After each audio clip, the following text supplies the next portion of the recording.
cities and towns across this country, people will be coming into the streets because they hate what the Trump fascist regime is doing to people here and the future they have planned. They are coming into the streets because they hate the military occupations, the ICE terror and concentration camps, the assault on science, the forced births, the erasure of trans people. They hate the shredding of due process and the separation of powers. People will be flooding into the streets across this country because they are outraged that Trump is carrying out assassinations at will, that he's criminalizing dissent, that students have been detained and disappeared for protesting a genocide. Shame. That the vice president is openly defending the most vile, retrograde white supremacy that came out from those chats. People are coming out in the streets in defiance of Mike Johnson and others labeling everybody who protests with that intentionally vague term Antifa, which now they're saying makes you a domestic terrorist. And people are coming out anyhow.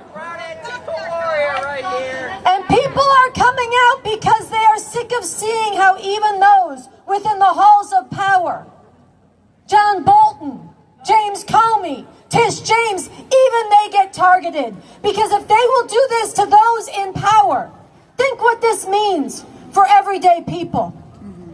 So it matters that people are coming out.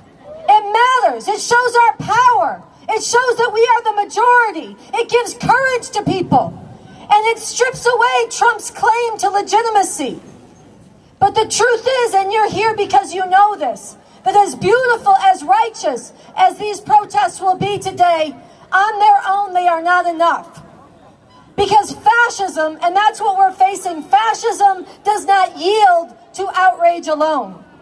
Fascism, unless and until it is removed from power, decisively defeated, driven from power, fascism will barrel over even the most powerful and beautiful resistance. It will carry out greater and greater atrocities, and it will violently shut down the space for anybody to stand up against it. This is what we must stop. So a lot of the people out here today, when we join the bigger march and we'll march over there, they're going to sense this. They're out here for good reason, but they're going to be asking, many of them, what's next? What's the plan? How do we really end this nightmare? And you know what? We have to bring them that plan. We have a plan.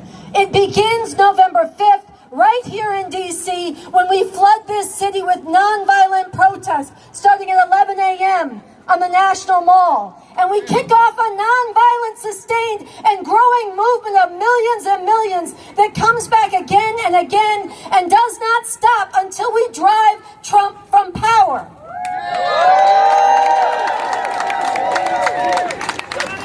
This is possible. It is possible to drive out Trump. This is possible not just because we are the majority, though that matters. It's also possible because this country is deeply divided from the top to the bottom. And there are even those within the ruling structures of this country who are deeply opposed to Trump and the way he's shredding the Constitution and degrading America's standing in the world. Now, we can come at this from different perspectives, but it matters that there is opposition to him within the halls of power. But right now, these forces opposed to Trump are overwhelmed and they're on the defensive. But that can change. But that can only change. That will only change. They will only be compelled and enabled to play the role they need to play in the removal of Trump from office if there is the kind of nonviolent, massive political earthquake from below that we can bring, that only the people can bring. And this is what we need to do. This is the vision of November 5th. Come out in the streets and shake the foundations of this country until we bring about the kind of political realignments within the halls of power where Trump is actually removed. We have a strategy. We have a plan. But we need to bring it to people today. Look around.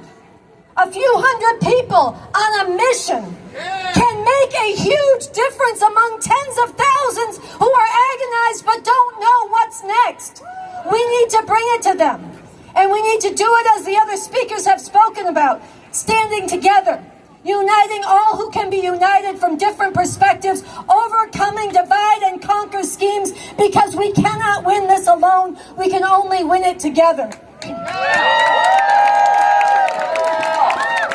I want to call on you today, not just to march, not just to chant, but to join us in being on a mission to let the tens of thousands and maybe hundreds of thousands in DC and across this country know about November 5th, to come back here. We need to change this today. Not enough people know this plan, and we need to make a major change in that today. So get stacks of these palm cards, help hand them out. Get the signs, and not just take them up yourself, but give them to others. Sign up for a webinar tomorrow at 6 p.m. and sign others up to learn the plan to drive this regime from power. Let's get organized, because together we can change the course of history, and nothing less is acceptable. So I want to ask you to join me. In conclusion, put your fist in the air and make this pledge to the people of the world, to the immigrants living in fear, to the sisters and brothers and beautiful people to your left and right. Make this pledge together. In the name of humanity. In the name of humanity. In the name of humanity. In the name of humanity.